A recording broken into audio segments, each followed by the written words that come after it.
नमस्कार। कभी सोचा है कि इतिहास की मोटी मोटी किताबें आखिर लिखी कैसे जाती हैं? ये सिर्फ तारीखें और नाम रटने का खेल नहीं है। आज हम आधुनिक भारत के इतिहास के पीछे की जासूसी को समझने वाले हैं। हम उन सुरागों की पड़ताल करेंगे जिन्हें एक साथ जोड़कर इतिहासकार अतीत की एक पूरी कहानी हमारे सामने रखते हैं। तो सबसे बुनियादी सवाल, किसी भी देश का इतिहास बनता कैसे है? देखिए, ये सिर्फ राजाओं और लड़ाइयों की लिस्ट तो बिल्कुल नहीं है। ये असल में उस क्यों को समझने की कोशिश है कि कोई घटना क्यों हुई और आज हम पर उसका क्या असर पड़ रहा है। चलिए, इस पूरी प्रक्रिया को एक अलग नजरिए से देखते हैं।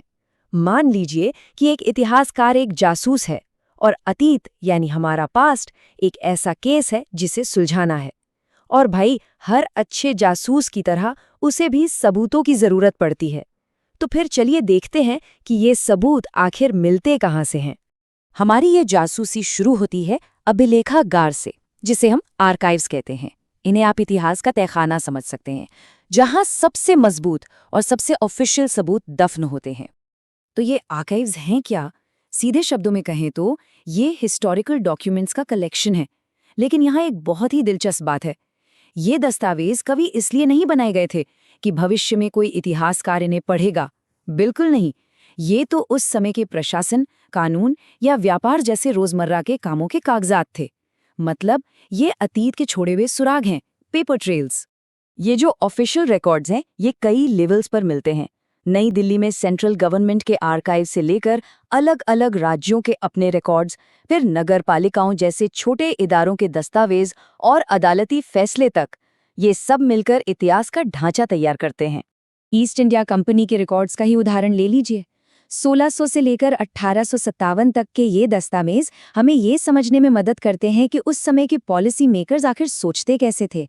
किसी भी फैसले के पीछे की पूरी सोच, पूरी प्रक्रिया इन रिकॉर्ड्स में कैद है। और हाँ, सिर्फ अंग्रेजी नहीं, भारत में मौजूद दूसरी यूरोपीय ताकतों के रिकॉर्ड्स भी बहुत काम के हैं। जैसे पुर्तगालियों के रिकॉर्ड्स गोवा और लिस्बन में मिल जाएंगे, डच के मद्रास में और फ्रांसीसियों के पेरिस में। ये सब मिलकर उस दौर की आर्थिक और राजनैतिक पहेली के अलग अलग टुकड़ों को जोड़ने में मदद करते हैं। पर यह सोचना भी गलत होगा कि सारे जरूरी आर्काइव्स सिर्फ अंग्रेजों के ही हैं। पुणे में मौजूद पेशवा दफ्तर इसका एक बहुत ही शानदार उदाहरण है। ये मराठा इतिहास को समझने के लिए एक अनमोल खजाना है, जो अंग्रेजों के दौर से भी पहले का है। अच्छा, तो अब तक हमने सरकारी फाइलों की बात की। चलिए अब इन फाइलों से आगे बढ़कर लोगों की आवाज़ों की तरफ चलते हैं। इन्हें हम अपने केस के गवाहों के बयान की तरह समझ सकते हैं।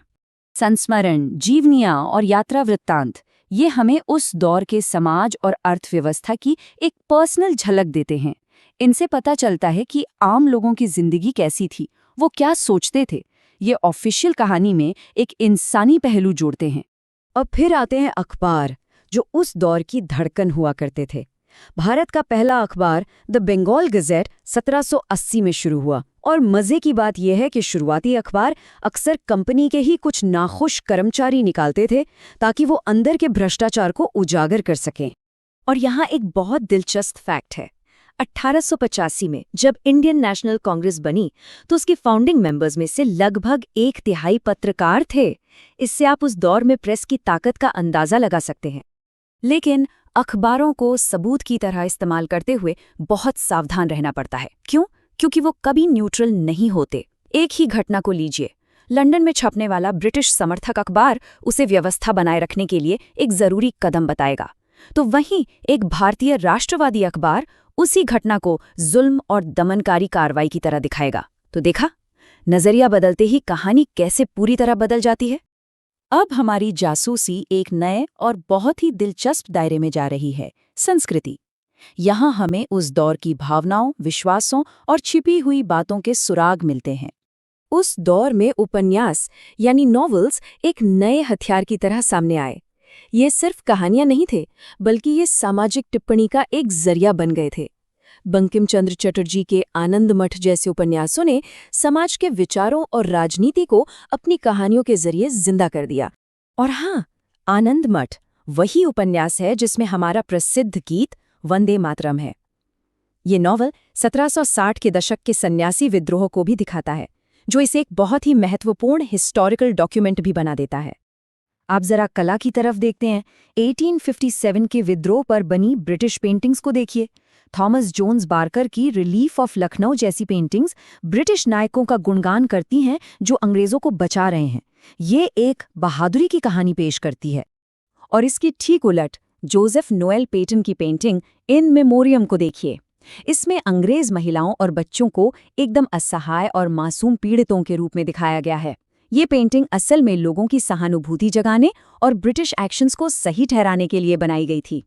तो मतलब कला भी एक नजरिया पेश करती है। तो हमने ऑफिशियल फाइलें देख लीं, गवाहों के बयान सुन लिए और छिपे हुए सांस्कृतिक सुराग भी खंगाल लिए। अब एक इतिहासकार का असली काम शुरू होता है, इन सारे अलग अलग टुकड़ों को जोड़कर एक पूरी तस्वीर बनाना। तो एक इतिहासकार की प्रक्रिया कुछ ऐसी होती है। स्टेप 1 ऑफिशियल रिकॉर्ड्स यानी केस फाइल की जांच करना। स्टेप 2 पर्सनल अकाउंट्स यानी गवाहों के बयानों को कहानी में शामिल करना। स्टेप 3 सांस्कृतिक कलाकृतियां यानी छिपे हुए सुरागों का विश्लेषण करना। और आखिर में इन सबको मिलाकर एक गहरी और संतुलित कहानी तैयार करना। और बस इस तरह अतीत की गुत्थी सुलझ जाती है। लेकिन आखिर में एक सवाल तो रह ही जाता है। हम जो भी इतिहास पढ़ते हैं वो उन्हीं चीज़ों से बनता है जो बच गईं। वो दस्तावेज, वो कहानियां जो समय के साथ खत्म नहीं हुई। तो जरा सोचिए, ऐसी कितनी ही कहानियां होंगी, कितनी ही आवाजें होंगी जो हमेशा के लिए खो गई हैं, जिनके बारे में शायद हम कभी भी नहीं जान पाएंगे। कभी सोचा है कि मसालों की एक मामूली सी चाहत कैसे एक पूरे के पूरे उपमहाद्वीप की किस्मत बदल सकती है? सुनने में अजीब लगता है ना, लेकिन यही कहानी है भारत में यूरोपियन लोगों के आने की। तो आज हम इसी सवाल की तह तक जाएंगे। आखिर ये सब हुआ कैसे? कैसे मसालों की तलाश एक पूरे मुल्क पर कब्जे की वजह बन गई? तो ये पूरी कहानी शुरू होती है एक बहुत पुरानी, कह सकते हैं एक बहुत बड़ी प्रॉब्लम से। देखिए, 15वीं सदी में यूरोप को अगर भारत या पूरब के देशों तक पहुंचना होता था तो वो जमीन के रास्ते जाते थे। लेकिन अब इन रास्तों पर एक बहुत ताकतवर सल्तनत ओटोमन साम्राज्य का कब्जा हो गया था। अब इस नाकेबंदी की वजह से यूरोप के व्यापारी तो मुश्किल में आ गए, तो उन्हें मजबूर होकर समुद्र के रास्ते एक बिल्कुल नया रास्ता खोजने निकलना पड़ा। तो चलिए सबसे पहले बात करते हैं इन पूर्वी मसालों की दौड़ के बारे में। देखिए, बात 7वीं सदी की है। उस वक्त से ही अरब साम्राज्यों का जमीन और समुद्र दोनों के व्यापार मार्गों पर दबदबा था। फिर आया साल 1453। ऑटोमन साम्राज्य ने कॉन्स्टेंटिनोपल पर कब्जा कर लिया और इसके साथ ही व्यापार पर उनकी पकड़ पहले से भी कहीं ज्यादा मजबूत हो गई। अब यूरोप के लिए तो ये एक बहुत बड़ी मुसीबत थी। इसी के जवाब में 1487 में बार्थोलोम्यू डियाज अफ्रीका के केप ऑफ गुड होप तक पहुंच गए। और फिर आखिरकार वो दिन आया 1498 में, जब वास्को डे गामा समंदर के रास्ते भारत के कालीकट पहुंचने में कामयाब हो गया। अब इन सारी खोजों के पीछे ना एक आदमी का जुनून था। ये थे पुर्तगाल के प्रिंस हेनरी, जिन्हें लोग द नेविगेटर कहते थे। उनका बस एक ही सपना था, एक ही धुन थी, किसी भी तरह भारत तक समंदर का रास्ता खोजना। वो चाहते थे कि भूमध्य सागर पर जो मुस्लिम शासकों का दबदबा है उसे किसी तरह बाईपास किया जाए। तो अब पुर्तगाली भारत पहुंच तो गए, लेकिन वो सिर्फ यहां व्यापार करने नहीं आए थे। नहीं, उन्होंने तो हिंद महासागर में चल रहे व्यापार के खेल के नियम ही पूरी तरह से बदल डाले। इस बदलाव को समझना बहुत दिलचस्प है। देखिए, पुर्तगालियों के आने से पहले हिंद महासागर में व्यापार का माहौल बिल्कुल अलग था। ये एक खुला बाजार था जिसमें भारतीय, अरब, अफ्रीकी मतलब कई लोग मिलकर व्यापार करते थे। कुछ अलिखित नियम थे और सब उन्हीं को मानते थे। लेकिन पुर्तगालियों का तरीका वो बिल्कुल अलग था। उन्होंने अपनाया हथियारों का जोर। उनका एक ही मकसद था, मोनोपोली यानी एकाधिकार।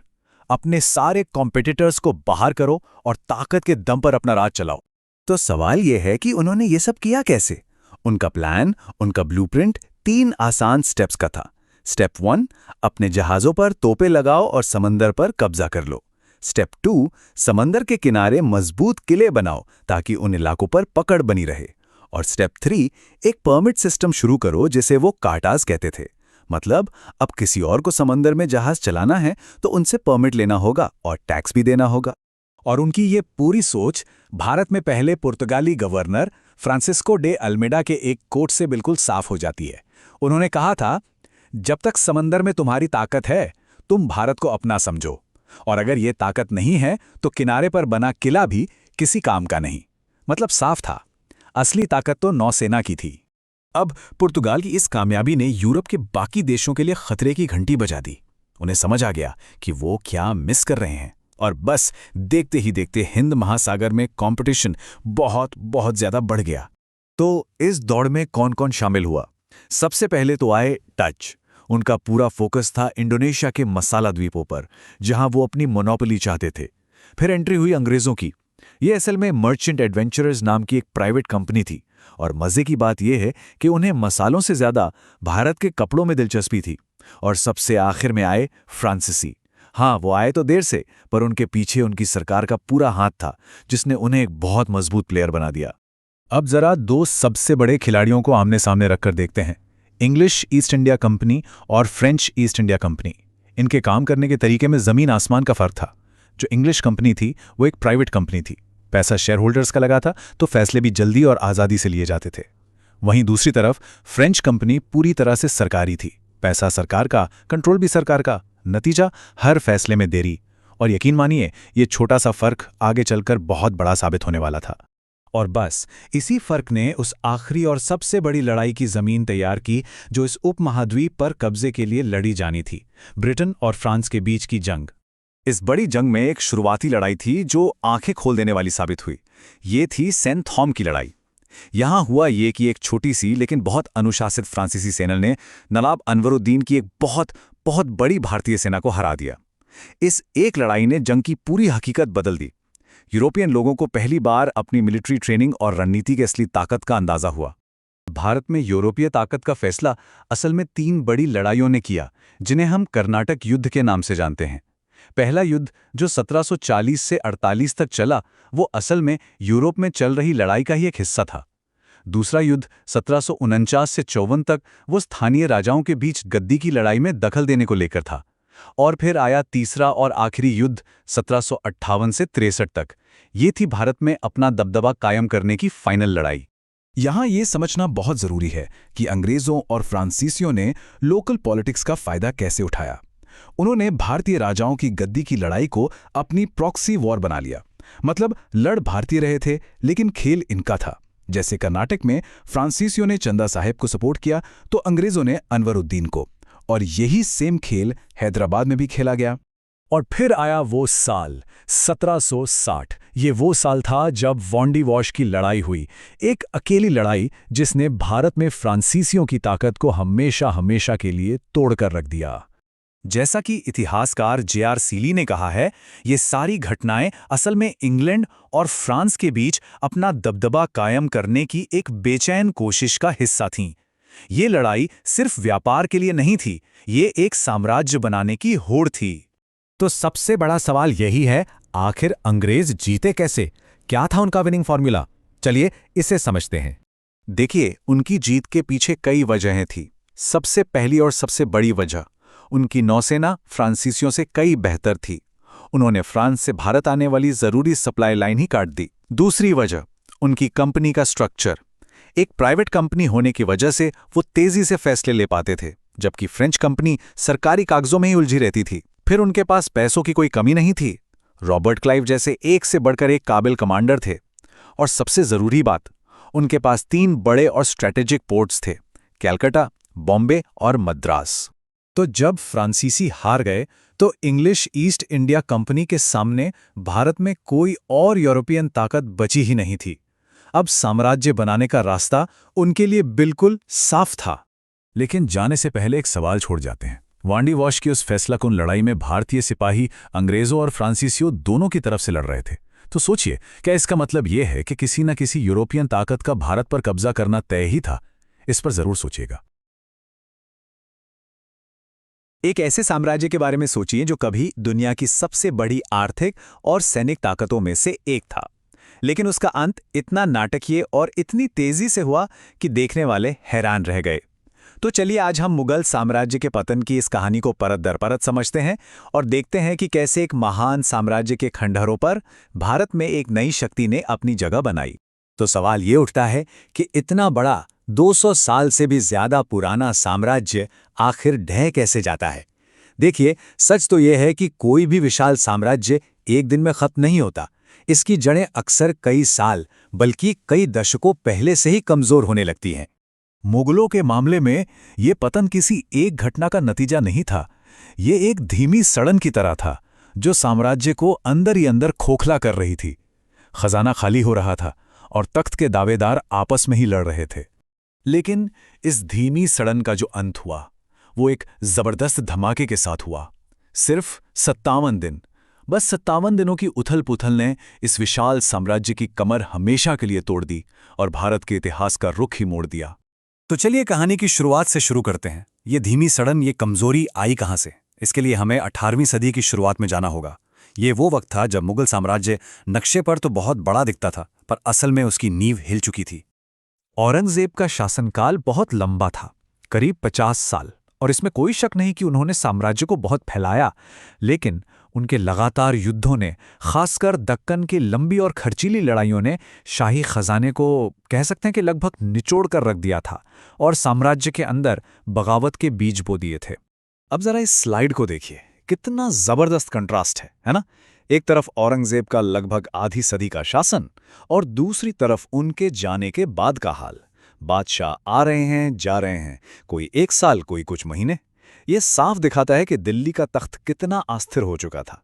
सत्ता के लिए खूनी लड़ाइयां आम हो गई थीं और कोई भी शासक अपनी पकड़ मजबूत ही नहीं कर पा रहा था। और इसी बात को इतिहासकार सिडनी ओवेन ने बहुत अच्छे से समझाया है। वो कहते हैं कि बहादुर शाह प्रथम के बाद मानो अच्छे और काबिल शासकों का दौर ही खत्म हो गया। इसके बाद जो आए वो कमजोर थे, ऐशो आराम में डूबे रहते थे और साम्राज्य को संभालने के काबिल ही नहीं थे। और जब घर कमजोर हो तो बाहरी तूफानों का खतरा बढ़ ही जाता है। और मुगल साम्राज्य के लिए ये तूफान आया उत्तर पश्चिम से, फारस के बादशाह नादिर शाह की शक्ल में।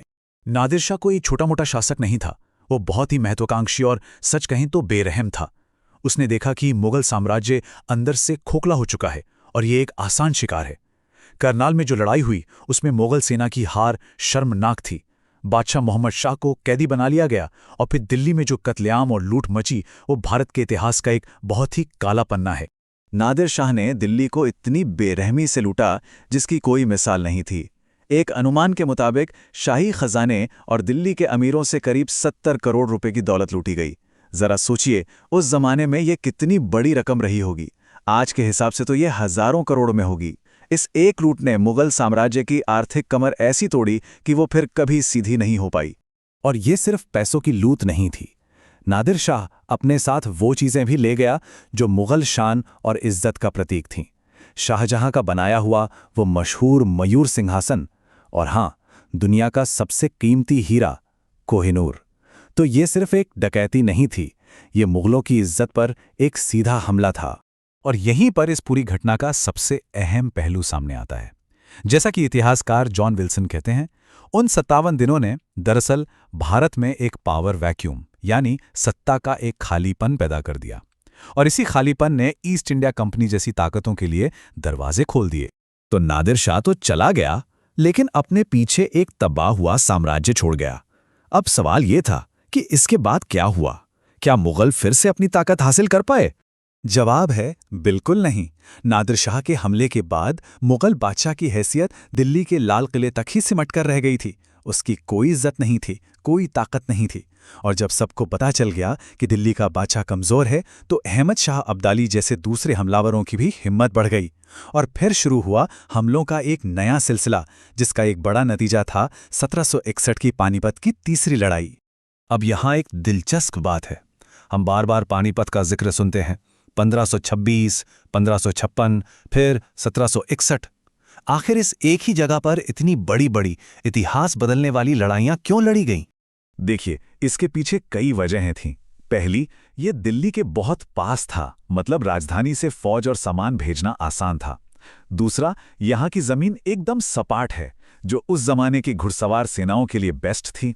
और ऊपर से ये मशहूर ग्रैंड ट्रंक रोड पर भी पड़ता था। इन सब कारणों ने पानीपत को उत्तर भारत की किस्मत का फैसला करने वाला मैदान बना दिया था।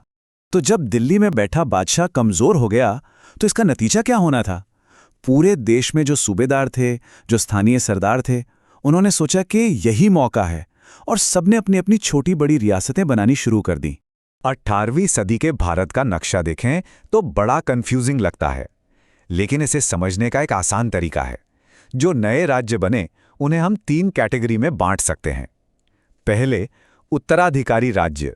ये वो थे जो पहले मुगल सूबे थे, जैसे अवध और बंगाल, पर अब सिर्फ नाम के लिए ही मुगलों के अधीन थे। दूसरे, स्वतंत्र राज्य, जिन्होंने अपनी आज़ादी का ऐलान कर दिया। और तीसरे, नए राज्य जैसे मराठा और सिख, जो मुगलों के खिलाफ बगावत करके बने थे। जैसे हैदराबाद में निज़ामुल मुल्क या बंगाल में मुर्शिद कुली खान, ये सब पहले मुगल गवर्नर थे, पर अब अपने अपने इलाकों के लगभग आज़ाद बादशाह बन बैठे थे। और इनके अलावा मराठे, सिख और दक्षिण में हैदर अली का मैसूर, ये सब भी बड़ी ताकतें बनकर उभर रहे थे। तो अब सीन कुछ ऐसा था कि भारत कई छोटे बड़े राज्यों में बंट चुका था, और इसी बटे हुए माहौल ने एक नई बाहरी ताकत के लिए स्टेज तैयार कर दिया। अब ये जो नए भारतीय राज्य थे, इनमें एक बड़ी प्रॉब्लम थी। ये ताकतवर तो थे, लेकिन ये सब आपस में ही लड़ते रहते थे। इन्होंने अपनी फौज को मॉडर्न बनाने पर, नई तकनीक अपनाने पर ध्यान ही नहीं दिया। सच तो ये है कि ये सब मिलकर मुगल साम्राज्य को तोड़ने में तो कामयाब हो गए, पर उनमें से कोई भी इतना ताकतवर नहीं था कि उसकी जगह ले सके और पूरे भारत को एक कर सके। और ये स्लाइड इस फर्क को बिल्कुल साफ कर देती है। एक तरफ थे भारतीय राज्य जो आपस में ही बटे हुए थे, पुरानी सोच और पुरानी तकनीक से लड़ रहे थे, और दूसरी तरफ थी ब्रिटिश ईस्ट इंडिया कंपनी। उनके पास एक सेंट्रलाइज्ड कमांड था, उनके लक्ष्य बिल्कुल साफ थे, और सबसे बड़ी बात, उनके पास बेहतर हथियार और बेहतर मिलिट्री ट्रेनिंग थी। तो इस पूरी कहानी का निचोड़ क्या है? निचोड़ ये है कि अंग्रेजों ने किसी मजबूत, एकजुट भारत को नहीं हराया था। सच तो ये है कि जब तक अंग्रेज यहां एक बड़ी ताकत बने, मुगल साम्राज्य की इमारत ढह चुकी थी। उन्होंने तो बस उस खालीपन को भरा जिसे कोई भी भारतीय ताकत भर नहीं पा रही थी। और ये हमें एक आखिरी और बहुत बड़े सवाल पर लाकर छोड़ देता है। 18वीं सदी के भारत को अगर हम देखें, जहां कोई एक ताकत नहीं थी जो सबको एक कर सके, तो क्या ये तय था कि कोई बाहरी ताकत आएगी और इस खालीपन को भरेगी? क्या भारत पर किसी विदेशी शक्ति का कब्जा होना अवश्यंभावी था? ये एक ऐसा सवाल है जिस पर सोचने की जरूरत है। सोचिए जरा, एक कंपनी जिसका मकसद सिर्फ और सिर्फ प्रॉफिट कमाना था, वो महज 100 साल के अंदर एक पूरे उपमहाद्वीप पर कब्जा कर लेती है। आखिर ये हुआ कैसे? क्या ये सब बस यूं ही हो गया, एक हादसा था, या फिर इसके पीछे सत्ता हासिल करने की एक सोची समझी बहुत ही शातिर पटकथा थी? तो सवाल यही उठता है कि व्यापारी शासक कैसे बन गए? आज हम ईस्ट इंडिया कंपनी के उसी पटकथा के पन्ने पलटेंगे और उन रणनीतियों को समझेंगे जिनके दम पर उन्होंने भारत पर कब्जा जमाया। देखिए, इस पूरी कहानी की जो शुरुआत है ना, वो कंपनी की सोच में आए एक बहुत बड़े बदलाव से होती है। शुरू में वो यहां सिर्फ अपना मुनाफा बचाने आए थे, लेकिन बहुत जल्दी ही उनकी भूख बढ़ गई, और ये भूख थी एक पूरे साम्राज्य की। अब एक थ्योरी ये भी है, जैसा कि इतिहासकार जॉन सीली ने कहा था, कि अंग्रेजों को तो साम्राज्य मानो इत्तेफाक से मिल गया। वो तो बस व्यापार करने आए थे और ना चाहते हुए भी भारत के राजनीतिक दांवपेच में उलझते चले गए। मतलब एक ऐसा साम्राज्य जो गलती से बन गया। लेकिन सच्चाई इससे कहीं ज्यादा पेचीदा है। हाँ, ये हो सकता है कि पहले दिन से कोई मास्टर प्लान नहीं था, पर जैसे ही कंपनी ने भारत की राजनीतिक कमजोरियों को देखा, तो ये हादसा एक इरादे में बदल गया, और उनका पहला दांव बहुत ही सादा और असरदार था। तो कंपनी का पहला और शायद सबसे कारगर दांव था भारतीय शासकों की आपसी दुश्मनी का फायदा उठाना। उन्होंने 18वीं सदी के बिखरे हुए भारत को एक चुनौती की तरह नहीं, बल्कि एक सुनहरे मौके की तरह देखा। उन्होंने एक बहुत बड़ी कमजोरी को फौरन पहचान लिया। भारतीय रियासतें एक नहीं थीं। हर राजा अपने पड़ोसी को नीचा दिखाने में लगा हुआ था, और असली खतरे को कोई देख ही नहीं रहा था। और कंपनी ने बस इन्हीं दरारों में अपनी जड़ें जमानी शुरू कर दी। प्लासी की लड़ाई इसका सबसे बड़ा सबूत है। असल में तो ये जंग मैदान में लड़ी ही नहीं गई, बल्कि धोखे से जीती गई थी। रॉबर्ट क्लाइव ने ज्यादा सिपाही नहीं भेजे, उन्होंने एक बेहतर सौदा पेश किया। उन्होंने नवाब के नाराज सेनापति मीर जाफर को गद्दी का लालच दे दिया। नतीजा, नवाब की सेना का एक बहुत बड़ा हिस्सा लड़ने आया ही नहीं। ये जीत नहीं, ये तो एक साजिश थी। और प्लासी कोई एक बार की घटना नहीं थी, ये तो एक फॉर्मूला बन गया। अंग्रेजों ने गद्दी के अलग अलग दावेदारों का साथ दिया, मराठों के बीच की फूट को और हवा दी, और सबसे शातिर चाल चली, भारतीय सैनिकों को ही दूसरे भारतीयों के खिलाफ जंग में उतार दिया। लेकिन सिर्फ साजिशें काफी नहीं होती, सैन्य ताकत भी तो चाहिए। कंपनी की कामयाबी का दूसरा राज था उनकी फौज। लेकिन बात सिर्फ बेहतर बंदूकों की नहीं थी, बात एक बेहतर सिस्टम की थी। एक ऐसी संगठित मिलिट्री मशीन जो भारतीय शासकों की सेनाओं से कहीं ज्यादा मजबूत थी। फर्क बिल्कुल साफ था।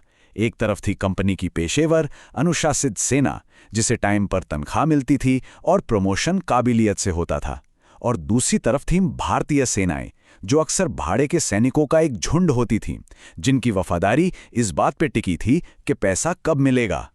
तो इसी सिस्टम की वजह से उन्होंने एक वफादार और भरोसेमंद फौज तैयार की। ये हथियारों की जीत नहीं थी, ये सिस्टम की जीत थी। पर कहते हैं ना, सबसे बड़ी जीत तो वो होती है जो बिना लड़े ही मिल जाए। कंपनी का तीसरा दांव शायद सबसे चालाकी भरा था। ये दांव खून से नहीं बल्कि कागज और कलम से खेला गया। उन्होंने संधियों और समझौतों का एक ऐसा जाल बुना जिसमें भारतीय रियासतें एक एक करके फंसती चली गईं और अपनी आज़ादी खो बैठी। और इसका सबसे बड़ा हथियार था सहायक संधि। सुनने में तो लगता था कि ये एक सुरक्षा का समझौता है, पर असल में ये एक तरह की प्रोटेक्शन मनी थी। भारतीय शासक अपनी ही सुरक्षा के लिए कंपनी की सेना का भारी खर्च उठाते थे और बदले में अपनी सेना और विदेश नीति पर से उनका सारा कंट्रोल खत्म हो जाता था। ये सिस्टम बहुत ही चालाकी से काम करता था। पहले वो आपकी मदद करने आते, फिर आपके साथ मिलकर लड़ते, फिर कहते कि आपकी सुरक्षा के लिए हमारी सेना यहीं रहेगी, जिसका खर्च आप उठाएंगे।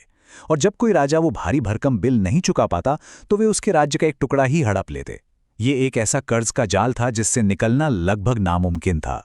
और अगर सहायक संधि से भी बात नहीं बनती तो उनके तर्कश में एक आखिरी तीर भी था, डॉक्ट्रिन ऑफ लैप्स यानी हड़प नीति। ये नीति सदियों पुरानी भारतीय परंपराओं का सीधा सीधा अपमान थी। इसके मुताबिक अगर किसी शासक का अपना कोई पुरुष वारिस नहीं होता तो उसका राज अपने आप अंग्रेजों का हो जाएगा। गोद लेने की प्रथा को बिल्कुल नहीं माना जाता था। ये तो बस कब्जा करने का एक कानूनी बहाना था। और लॉर्ड डलहौजी के दौर में तो इस नीति को बड़ी बेरहमी से लागू किया गया। कुछ ही सालों में सतारा, झांसी और नागपुर जैसी बड़ी बड़ी रियासतें एक एक करके ताश के पत्तों की तरह ब्रिटिश साम्राज्य में शामिल होती चली गईं। तो इन्हीं तीन रणनीतियों के दम पर फूट डालो और राज करो, सैन्य बढ़त और कूटनीतिक जाल, कंपनी ने अपना शासन पक्का कर लिया। इसे वो पैरामाउंसी कहते थे, मतलब ये विचार कि भारत में सबसे बड़ी ताकत वही हैं और कोई भी भारतीय राज्य उनकी बराबरी नहीं कर सकता। ये आंकड़ा देखिए, ये जीत की रफ्तार बताने के लिए काफी है। अकेले लॉर्ड डलहौजी ने सिर्फ 8 सालों में 2.5 लाख वर्ग मील जमीन पर कब्जा कर लिया। यह इलाका पूरे फ्रांस से भी बड़ा है। यह कंपनी की साम्राज्यवादी भूख का चरम था। तो संक्षेप में कहें तो यही थी ईस्ट इंडिया कंपनी की जीत की रणनीति। भारतीय शासकों की आपसी फूट का फायदा उठाना, एक संगठित और अनुशासित सेना रखना और सहायक संधि और हड़प नीति जैसी चालाक नीतियों का इस्तेमाल करके राज्यों को निगल जाना। जैसा कि शशि थरूर ने लिखा है, प्लासी के बाद के 100 साल वो दौर थे जब एक ट्रेडिंग कंपनी ने खुद को एक साम्राज्यवादी ताकत में बदल दिया और देखते ही देखते लगभग पूरे भारत पर अपना परचम लहरा दिया। और ये सब हमें एक बहुत ही बुनियादी सवाल पर लाकर छोड़ देता है। जब किसी देश की नींव राजनेताओं या क्रांतिकारियों ने नहीं बल्कि एक मुनाफा कमाने वाली कॉरपोरेशन ने रखी हो, तो उसकी विरासत क्या होती है? इस सवाल की गूंज आज भी भारत में सुनाई देती है। अच्छा, जब भारत की आज़ादी की लड़ाई का जिक्र होता है तो सबसे पहले दिमाग में क्या आता है? 1857, है ना? लेकिन सोचिए, अगर असली कहानी उससे भी 100 साल पहले शुरू हो चुकी हो। आज हम इतिहास के उसी छिपे हुए पन्ने को खोलेंगे तो सवाल यही उठता है कि भारत की आज़ादी की पहली चिंगारी आखिर कब और कैसे भड़की? हम सब ने अपनी स्कूल की किताबों में 1857 के विद्रोह के बारे में तो पढ़ा ही है और इसे अक्सर हमारी आज़ादी के संघर्ष की शुरुआत माना जाता है। पर क्या सच में कहानी बस यहीं से शुरू होती है? सच तो ये है कि 1857 कोई एक दिन में भड़की आग नहीं थी। ये तो उस चिंगारी का नतीजा थी जो पूरे 100 साल से देश के अलग अलग कोनों में सुलग रही थी। और यही वो कहानी है जो अक्सर अनकही रह जाती है। इस प्रतिरोध को जन प्रतिरोध कहा जाता है। अब इसका मतलब क्या है? मतलब ये कि ये किसी एक ग्रुप का विद्रोह नहीं था। इसमें किसान थे, कारीगर थे, आदिवासी थे, सत्ता से बेदखल कर दिए गए राजा महाराजा थे और यहाँ तक के धार्मिक नेता भी थे। ये पूरे भारतीय समाज का एक मिला-जुला संघर्ष था। तो आखिर इतना गुस्सा क्यों था? वजहें कई थीं। अंग्रेजों ने जमीन छीनने वाले नए कानून बना दिए, टैक्स इतने बढ़ा दिए कि कमर ही टूट गई, और ऊपर से साहूकारों का शोषण अलग। आदिवासियों से उनके जंगल छीन लिए गए और हमारे कारीगरों का काम धंधा भी चौपट हो गया। मतलब हर तरफ से एक विस्फोटक माहौल तैयार हो रहा था। मशहूर इतिहासकार बिपिन चंद्र इस पूरे प्रतिरोध को 3 बड़े हिस्सों में बांटते हैं। पहला, नागरिक विद्रोह, जिन्हें अक्सर पुराने शासकों ने लीड किया। दूसरा, आदिवासी विद्रोह, जो अपनी जमीन और संस्कृति बचाने के लिए लड़े गए। और तीसरा, किसान आंदोलन, जो सीधे सीधे आर्थिक शोषण के खिलाफ थे। चलिए अब जरा कुछ कहानियों में उतरते हैं जो इन आंदोलनों को एक चेहरा देती हैं। तो सबसे पहले आते हैं नागरिक विद्रोह। इनकी बागडोर अक्सर उन पुराने शासकों, जमींदारों और पोलीगारों के हाथ में थी, जिनकी जमीन, सत्ता और सम्मान सब कुछ अंग्रेजों ने छीन लिया था। ये उनके लिए अपने वजूद को बचाने की लड़ाई थी। इसका एक बहुत जबरदस्त उदाहरण है पोलेगारों का विद्रोह। दक्षिण भारत में पोलेगार छोटे मोटे आजाद शासक हुआ करते थे। जब ईस्ट इंडिया कंपनी ने उन पर भारी टैक्स थोपने की कोशिश की तो कट्टा बोमन नायकन जैसे लीडर्स ने अपनी आज़ादी के लिए एक जबरदस्त लड़ाई लड़ी। हाँ, ये बात और है कि आखिरकार इस विद्रोह को बड़ी बेरहमी से कुचल दिया गया। अब बात करते हैं किसानों की। देखिए, उनकी लड़ाई सीधे सीधे अपनी जमीन से, अपनी मिट्टी से जुड़ी थी। उन्हें उनकी ही जमीनों से निकाला जा रहा था, लगान आसमान छू रहा था, और वो साहूकारों के कर्ज के जाल में बुरी तरह फंसते जा रहे थे। इसका एक क्लासिक उदाहरण है नारकेल बेरिया विद्रोह। इसे अक्सर पहला सशस्त्र किसान विद्रोह भी माना जाता है। टीटो मीर की लीडरशिप में मुस्लिम किसानों ने हिंदू जमींदारों के लगाए दाढ़ी टैक्स का विरोध किया, और ये छोटी सी बात देखते ही देखते जमींदारों और नील के बागान मालिकों के खिलाफ एक बड़े संघर्ष में बदल गई। लेकिन इन सभी प्रतिरोधों में जो सबसे लगातार, सबसे ज्यादा उग्र और हिंसक थे, वो थे आदिवासी विद्रोह। ये विद्रोह तब भड़के जब दिकुओं यानी बाहरी लोग जैसे जमींदार, साहूकार और अंग्रेज ने उनकी जमीन, उनके जंगल और उनकी पूरी जीवन शैली में दखल देना शुरू कर दिया। और इसका सबसे शक्तिशाली उदाहरण है संथाल विद्रोह। संथाल लोग बस शांति से खेती करके अपना जीवन जीना चाहते थे, लेकिन बाहरी जमींदारों और साहूकारों के शोषण ने उन्हें उनकी ही जमीन से बेदखल करना शुरू कर दिया। फिर 1855 में 2 भाइयों सिद्धू और कान्हू मुर्मू की लीडरशिप में संथालों ने हुल का ऐलान कर दिया। हुल मतलब आज़ादी। उन्होंने कंपनी राज को खत्म करने की घोषणा कर दी। हालांकि इस विद्रोह को भी बेरहमी से कुचल दिया गया, पर इसकी वजह से अंग्रेजों को संथालों की जमीन की सुरक्षा के लिए संथाल परगना नाम का एक अलग जिला बनाने पर मजबूर होना पड़ा।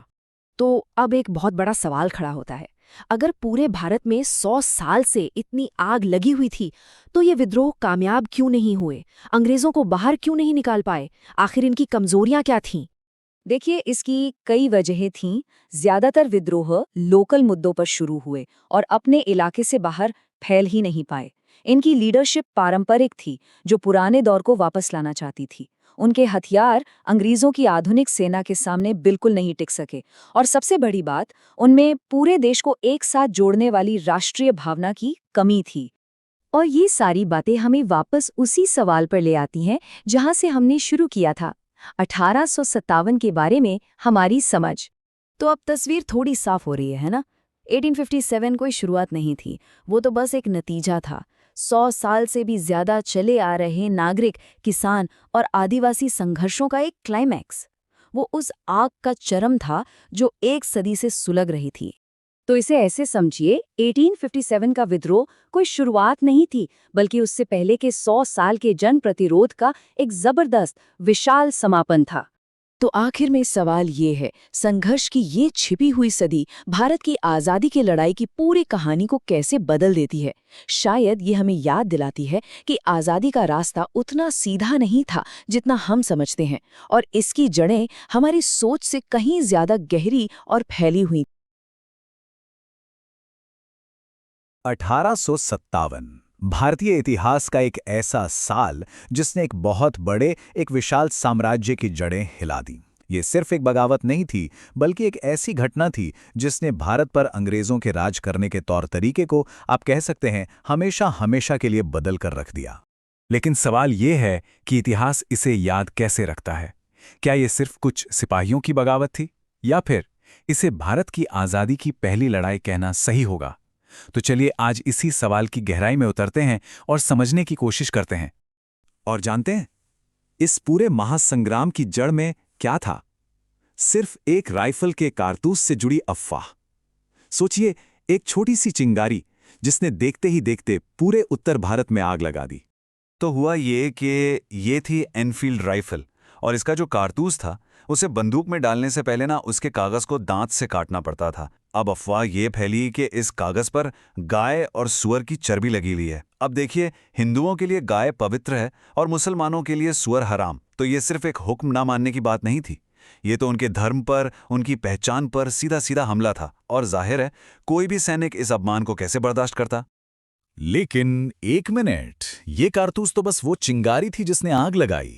असली बारूद वो तो पिछले 100 सालों से जमा हो रहा था, 1757 से लेकर 1857 तक। ये 100 साल थे अंदर ही अंदर सुलगते हुए गुस्से और असंतोष के। तो चलिए सबसे पहले बात करते हैं आर्थिक तबाही की, वो वजह जिसने आम भारतीय की कमर ही तोड़कर रख दी।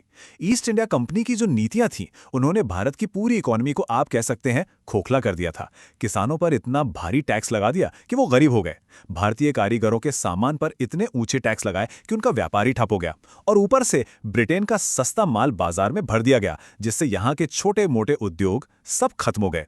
अंदाजा लगाइए, अकेले अवध में ही 21,000 तालुकदारों मतलब जमींदारों से उनकी जमीनें छीन ली गई थीं।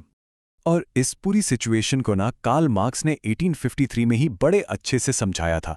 उन्होंने लिखा था कि कैसे इंग्लैंड ने पहले तो यूरोप के बाजार से भारतीय कपड़े को बाहर किया और फिर अपनी मशीनों से बना कपड़ा लाकर भारत के ही बाजार में भर दिया।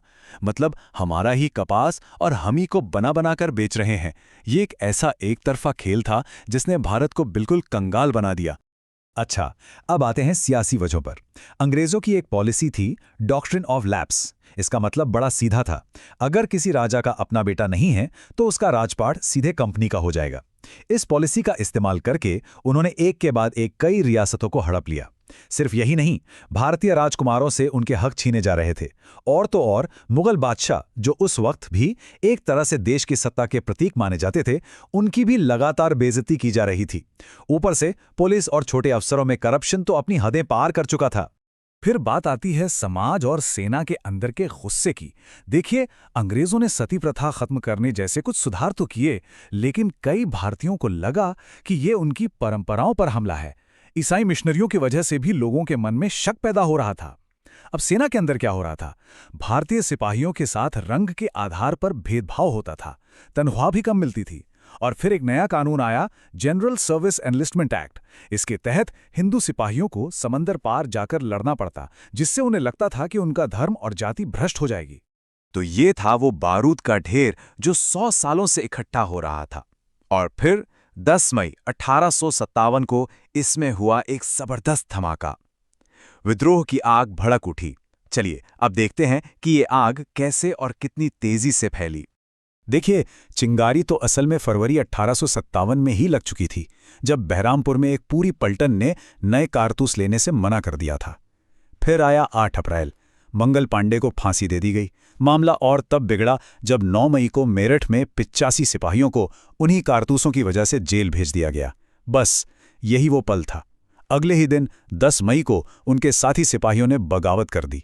उन्होंने जेल तोड़कर अपने साथियों को छुड़ाया, अंग्रेज अफसरों को मार गिराया और उनका सिर्फ एक ही नारा था, दिल्ली चलो।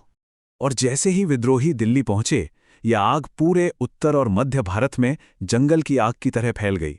हर जगह लोग उठ खड़े हुए और स्थानीय नेताओं ने इसकी कमान संभाली। जैसे दिल्ली में थे जनरल बख्त खान, कानपुर में नाना साहिब, लखनऊ की कमान संभाली बेगम हजरत महल ने, झांसी में थी रानी लक्ष्मीबाई और बिहार में थे वीर कुंवर सिंह। इन सब नेताओं में एक नाम ऐसा है जो आज भी हम सबके दिलों में बसा है, रानी लक्ष्मीबाई का।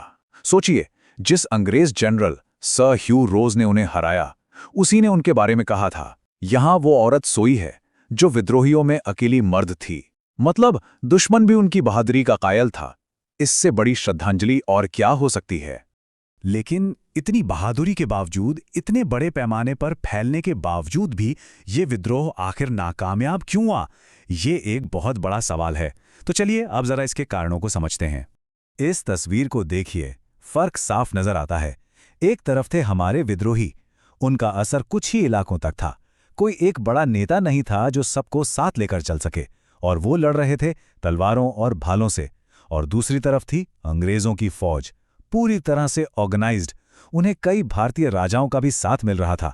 उनके पास बड़े बड़े सेनापति थे, नई नई बंदूकें थीं, और तो और टेलीग्राफ सिस्टम था जिससे वो तेजी से खबरें पहुंचा सकते थे।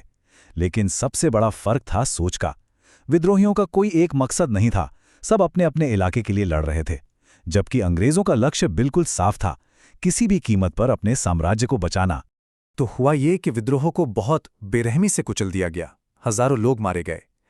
लेकिन इसके बाद जो हुआ, उसने हिंदुस्तान के इतिहास का रुख हमेशा के लिए मोड़ दिया। एक पुराने दौर का अंत हुआ और एक नए राज की शुरुआत हुई। तो सवाल है कि 1857 के बाद आखिर बदला क्या क्या? सबसे पहली और बड़ी बात, ईस्ट इंडिया कंपनी का राज खत्म हो गया। 1 नवंबर 1858 से भारत पर अब सीधे ब्रिटेन की महारानी का शासन हो गया। दूसरा, फौज को पूरी तरह से बदल दिया गया और इसे फूट डालो और राज करो की पॉलिसी पर बनाया गया, ताकि फिर कभी हिंदू मुसलमान सैनिक एक साथ ना आ सकें। तीसरा, अंग्रेजों ने जो समाज सुधार का काम शुरू किया था वो सब बंद कर दिया। और चौथा, और शायद सबसे बुरा, भारत को आर्थिक तौर पर लूटने का एक नया और ज्यादा ऑर्गेनाइज तरीका शुरू हो गया। और ये सारी बातें हमें वापस हमारे पहले सवाल पर ले आती हैं कि आखिर 1857 को इतिहास में किस तरह याद रखा जाना चाहिए। और इस पर इतिहासकारों के बीच आज भी एक बहुत बड़ी बहस चलती है। एक नजरिया है अंग्रेजों का। उनके लिए ये सिर्फ एक सिपाही विद्रोह था। जैसे सर जॉन सीली ने कहा कि ये तो बस कुछ स्वार्थी सिपाहियों की बगावत थी जिसमें ना कोई नेता था, ना ही आम लोगों का साथ। लेकिन इसके बिल्कुल उलट एक दूसरा नजरिया भी है, भारतीय राष्ट्रवादियों का। वीडी सावरकर जैसे लोगों ने इसे भारत की आज़ादी की पहली लड़ाई का नाम दिया। उनके लिए ये देश को आज़ाद कराने की एक देशभक्ति से भरी जंग थी। और फिर आता है एक तीसरा और ज्यादा आधुनिक नजरिया। इतिहासकार आरसी मजुमदार का मानना था कि ये न तो पहला था, न राष्ट्रीय था, और न ही आज़ादी की लड़ाई थी। उनका तर्क ये था कि ये पूरे देश में नहीं फैला था और बहुत से लोग इससे अलग ही रहे। तो आखिर में हम किस नतीजे पर पहुंचते हैं? देखिए, ये बात तो सच है कि विद्रोह को कुचल दिया गया, लेकिन शायद 1857 की असली विरासत उसकी हार में नहीं बल्कि उसके असर में है। सवाल यह है कि क्या इस विद्रोह ने, जिसे कुचल दिया गया था, भारत की आज़ादी की आखिरी लड़ाई के बीज बो दिए थे? भले ही ये लड़ाई उस वक्त जीती नहीं जा सकी, पर इसने पहली बार पूरे भारत को ये एहसास दिलाया कि उनका दुश्मन एक है। और शायद यही एहसास आगे चलकर आज़ादी के आंदोलन की सबसे मजबूत नींव बना। चलिए आज बात करते हैं 19वीं सदी के भारत की, एक ऐसे दौर की जब कुछ सामाजिक और धार्मिक आंदोलनों ने देश का भविष्य हमेशा के लिए बदल कर रख दिया। 1 मिनट के लिए सोचिए, एक ऐसा समाज जहां विधवाओं को जिंदा जला दिया जाता था और कुछ लोगों को सिर्फ उनके जन्म की वजह से अछूत मान लिया जाता था। ये कोई कहानी नहीं है। 19वीं सदी की शुरुआत में भारतीय समाज सच में इन्हीं जैसे धार्मिक अंधविश्वासों और सामाजिक कुरीतियों के जाल में बुरी तरह फंसा हुआ था। महिलाओं की हालत तो बहुत ही खराब थी और जाति व्यवस्था ने समाज को ऐसे बांट रखा था जहां इंसानियत की कोई कीमत ही नहीं थी। ये उस दौर की एक कड़वी हकीकत थी। तो सवाल ये उठता है कि आखिर बदलाव की ये चिंगारी भड़की कहाँ से? सदियों से चली आ रही इन प्रथाओं के खिलाफ आखिर कौन खड़ा हुआ? वो कौन सी ताकतें थीं जिन्होंने एक बिल्कुल नई, एक मॉडर्न सोच को जन्म दिया? एक ऐसी सोच जिसने पूरे समाज को अंदर तक हिलाकर रख दिया। चलिए इसी सवाल का जवाब ढूंढते हैं। तो सबसे पहले ये समझना बहुत जरूरी है कि आखिर बदलाव की जरूरत थी ही क्यों? मतलब हालात इतने खराब कैसे हो गए थे कि सुधार के बिना काम ही नहीं चल सकता था। असल में समाज कई ऐसी बुराइयों से जूझ रहा था जिन्हें, मजे की बात देखिए, धर्म का नाम लेकर सही ठहराया जाता था। ये जो लिस्ट आप देख रहे हैं ना, ये सिर्फ कुछ शब्द नहीं है, ये लाखों लोगों की जिंदगी की सच्चाई थी। सोचिए, सती प्रथा, बाल विवाह, कन्या भ्रूण हत्या, इन सब ने महिलाओं की जिंदगी को कितना मुश्किल बना दिया होगा। और दूसरी तरफ ये कठोर जाति व्यवस्था और छुआछूत, ये तो समाज को अंदर ही अंदर दीमक की तरह खा रही थी। ऐसे में देश एक कैसे हो सकता था? हो ही नहीं सकता था। और यहीं पर राजा राममोहन राय जैसे सुधारकों ने हिम्मत दिखाई। उन्होंने इन कुरीतियों पर सीधा हमला बोला। जब उन्होंने सती प्रथा के बारे में कहा कि ये हर शास्त्र के अनुसार एक हत्या है, तो ये कोई मामूली बात नहीं थी। वो साफ साफ कह रहे थे कि ये कोई धार्मिक परंपरा नहीं, बल्कि एक घिनौना अपराध है। उस जमाने में ऐसा कहना वाकई एक बहुत बड़ी, एक क्रांतिकारी बात थी। तो इतने गहरे अंधेरे में उम्मीद की कोई किरण थी भी या नहीं? बिल्कुल थी। और ये रोशनी आई एक नई सोच से, एक नई चेतना से, जिसने सदियों पुरानी मान्यताओं को चुनौती देना शुरू कर दिया। अब देखिए, यहाँ विचारों में एक बहुत बड़ा टकराव हुआ। एक तरफ थी पुरानी सोच, अंधविश्वास और परंपरा, और दूसरी तरफ थी एक नई लहर। ये नई लहर आई अंग्रेजी शिक्षा और पश्चिमी विचारों के साथ। एक नया पढ़ा लिखा मिडिल क्लास तैयार हो रहा था, जो हर चीज को तर्क की कसौटी पर तौल रहा था। वो लोग सवाल पूछ रहे थे कि क्या ये रीति रिवाज सही है? क्या इनसे समाज का कोई भला हो रहा है? क्या ये इंसानियत के नाते ठीक है? और बस इन्हीं सवालों से सुधार की पूरी बुनियाद रखी गई। महादेव गोविंद रानाडे की ये बात सुधारकों की पूरी सोच को निचोड़ कर रख देती है। वो कह रहे थे कि हमें अतीत में जाके मुर्दे नहीं उखाड़ने हैं, बल्कि हमें अपनी पुरानी परंपराओं को देखना है, उन्हें परखना है, और जो अच्छा है उसे रखकर, जो बुरा है उसे बदलकर आज की जरूरतों के हिसाब से ढालना है। मतलब अंधाधुंध नकल नहीं, बल्कि सुधार। अब आते हैं इस सुधार आंदोलन के सबसे जरूरी पहलुओं में से एक पर, और वो था महिलाओं के हक की लड़ाई। ये एक बहुत बड़ा मोर्चा था, और ये लड़ाई समाज में भी लड़ी गई और कानून के गलियारों में भी।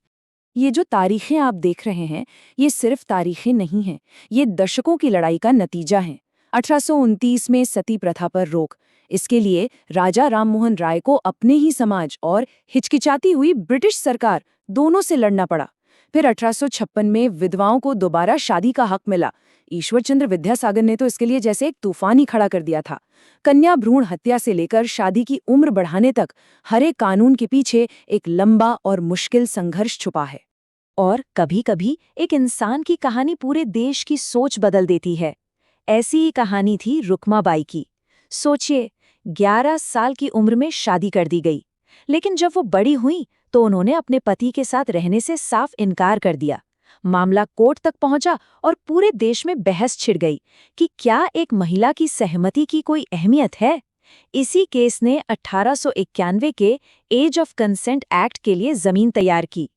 सारे सुधारक एक बात अच्छी तरह जानते थे कि असली और स्थायी बदलाव सिर्फ शिक्षा से आ सकता है, और इस रास्ते पर सबसे आगे थे ज्योतिबा फूले और उनकी पत्नी सावित्रीबाई फूले। जब उन्होंने 1848 में पुणे में लड़कियों के लिए पहला स्कूल खोला तो लोगों ने उन पे पत्थर फेंके, उन्हें घर से निकालने की धमकी दी, लेकिन वो डरे नहीं, पीछे नहीं हटे। और उन्हीं की बदौलत सावित्रीबाई फूले आधुनिक भारत की पहली महिला टीचर बनी। महिलाओं के अधिकारों की लड़ाई के साथ साथ एक और बहुत बड़ी जंग लड़ी जा रही थी, और वो थी जाति व्यवस्था के खिलाफ। इस क्रूर और अन्याय से भरी व्यवस्था को खत्म करना सुधारकों का दूसरा सबसे बड़ा लक्ष्य था। छुआछूत ये सिर्फ भेदभाव नहीं था, ये एक ऐसी अमानवीय प्रथा थी जो लाखों लोगों से उनके इंसान होने का हक छीन लेती थी। जरा सोचिए, आपको एक पब्लिक कुएं से पानी लेने की इजाजत नहीं है, मंदिर में जाने की इजाजत नहीं है, समाज के साथ उठने बैठने की इजाजत नहीं है। ये इंसानियत के नाम पर एक बहुत बड़ा धब्बा था। महात्मा गांधी ने इस खतरे को बहुत अच्छी तरह समझा। उन्होंने साफ कहा कि अगर छुआछूत जिंदा रही तो सिर्फ हिंदू धर्म ही नहीं, बल्कि पूरा भारत खत्म हो जाएगा। उन्होंने इसे जड़ से उखाड़ फेंकने के लिए 1932 में अखिल भारतीय हरिजन संघ बनाया। उनका मानना था कि सामाजिक बराबरी के बिना आज़ादी का कोई मतलब ही नहीं है। और फिर आए डॉक्टर भीमराव अंबेडकर, जिन्होंने खुद इस भेदभाव का जहर झेला था। उन्होंने दबे कुचले समाज को ऊपर उठाने के लिए एक बहुत ही शक्तिशाली मंत्र दिया, शिक्षित बनो, आंदोलन करो और संगठित हो। उनका कहना था, शिक्षा से आत्मसम्मान आएगा, आंदोलन से अपने हक के लिए लड़ने की हिम्मत मिलेगी, और संगठित होने से राजनीतिक ताकत हासिल होगी। और उनकी ये सोच 1927 के महाड़ सत्याग्रह में पूरी दुनिया ने देखी। डॉक्टर अंबेडकर हजारों लोगों को लेकर महाड़ के उस चावदार तालाब पर पहुंचे जहां से दलितों को पानी पीने की मनाही थी। उन्होंने वहां से पानी पिया। ये सिर्फ पानी पीना नहीं था, ये बराबरी का और इंसानियत का एक जबरदस्त ऐलान था। तो इन सारी लड़ाइयों का, इन बहसों और आंदोलनों का नतीजा क्या निकला? इनकी विरासत क्या है? सच तो ये है कि इनकी विरासत आज भी हमारे साथ है, हमारे चारों ओर है। इन सुधारों का असर बहुत बहुत गहरा था। इन्होंने सिर्फ समाज की बुराइयों पर ही चोट नहीं की, बल्कि आज़ादी, बराबरी और न्याय जैसे विचारों को जन्म दिया। यही विचार बाद में हमारे स्वतंत्रता संग्राम की नींव बने। इन आंदोलनों ने ही एक ऐसी राष्ट्रीय चेतना जगाई जो जाति और धर्म से ऊपर उठकर देश के बारे में सोचती थी। और सबसे बड़ी बात, इन सभी सुधारकों का सपना आज़ाद भारत के संविधान में साकार हुआ। हमारे संविधान का आर्टिकल 17 छुआछूत को हमेशा के लिए खत्म करता है और हमारे मौलिक अधिकार, हम सभी नागरिकों को कानून के सामने बराबरी की गारंटी देते हैं। सच कहें तो यही उन महान सुधारकों की सबसे बड़ी जीत थी। तो आखिर में एक सवाल, जरा सोचिए, अगर 19वीं सदी के उन सुधारकों ने वो हिम्मत न दिखाई होती, अगर उन्होंने उस वक्त के समाज से टकराने का जोखिम न उठाया होता, तो आज का हमारा भारत कैसा होता? ये एक ऐसा सवाल है जो हमें उनके योगदान की हमेशा याद दिलाता रहेगा। इस चर्चा में शामिल होने के लिए बहुत बहुत शुक्रिया।